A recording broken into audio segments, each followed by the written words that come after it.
Hey, I'm Louie Palmer, welcome back to PlayBetterDrums.com and welcome to another Lick of the Month phrase. Now this is a little piece of vocab that I tend to use a lot, and this part is the very beginning, which starts with the hi-hat footnote, which could also be subbed for a bass drum or left blank, and then those two 30-second notes, and that's the phrase that I often use to get into things and just a general vocab thing. But then as I was playing around with it, I did end up coming out with this one bar phrase that's written in the PDF, which is this.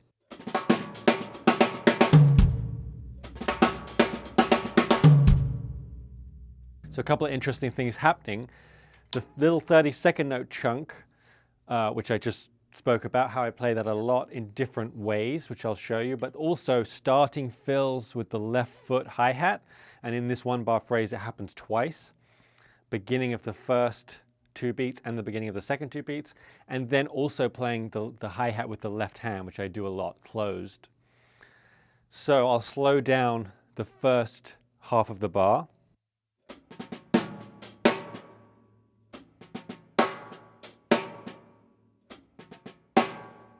So that first chunk leading up to that left hand accent.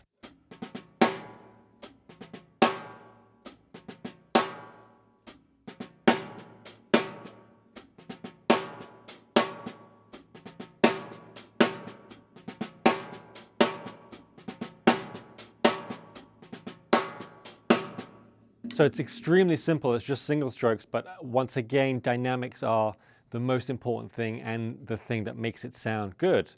Because this can be played at slow tempos, fast tempos, but it's just so simple that you have to inject the clean dynamics and the very quiet notes when they're supposed to be quiet.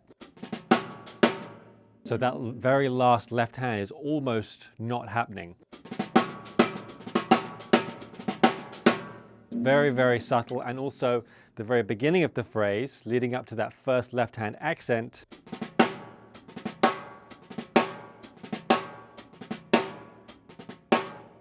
those notes are really very quiet, so getting that big difference is super important. So that first two beats you could use as a fill repeated.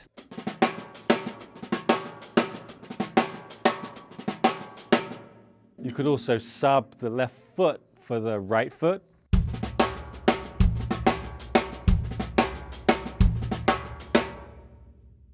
And then you could phrase it around the drums, which we'll get to in a second. So that's the first half.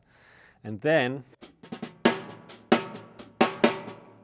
we start again, the third beat with the left foot.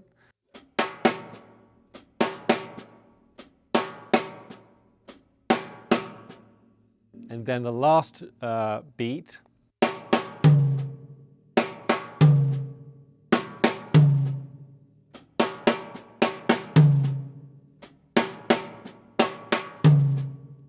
So when I was writing this out, I wrote it out without the very last note. So the beat 4,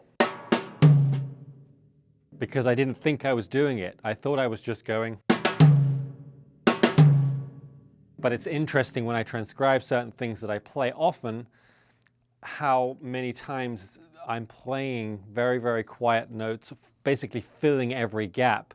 But even though it's, it's so quiet, that a listener could miss it. Even me as the player am missing it in terms of didn't really know that I was definitely playing that note. But it just shows you how important it is to keep that flow happening and to play every note, because it helps with your own time and it just helps with the flow of the loud notes, because you're playing the quiet notes. They could almost be rests, but you're still outlining them for your, even if it's just for your own help. So the whole fill together. So there really are quite a few left hands that are very quiet, but it's important that they're still played.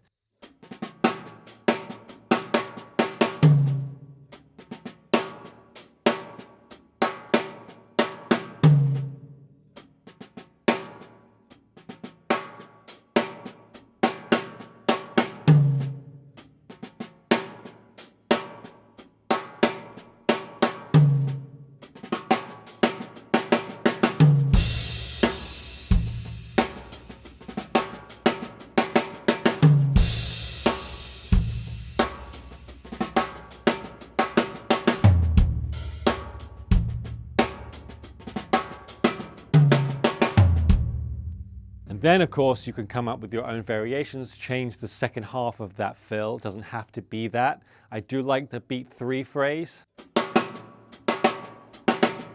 But then certainly beat 4 could be something different entirely, or just orchestrated differently.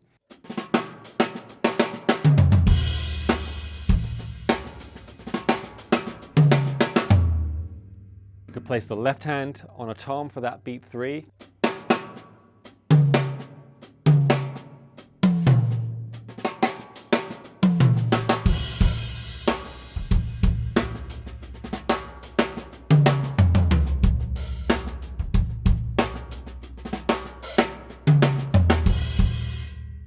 You could open the hi-hat when that left hand comes up.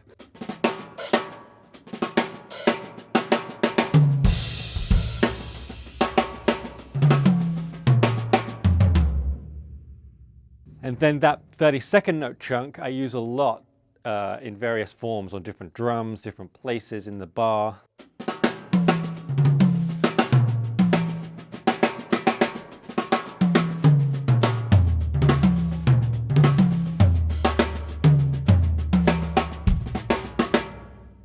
You could sub the left foot that we were doing with a bass drum.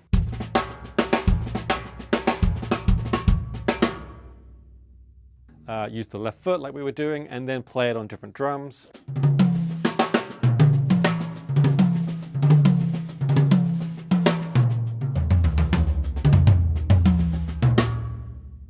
Often I'll just leave a gap. So maybe if I keep time with the left foot, of course, that left foot is happening, but I'm not thinking of it as part of the phrase.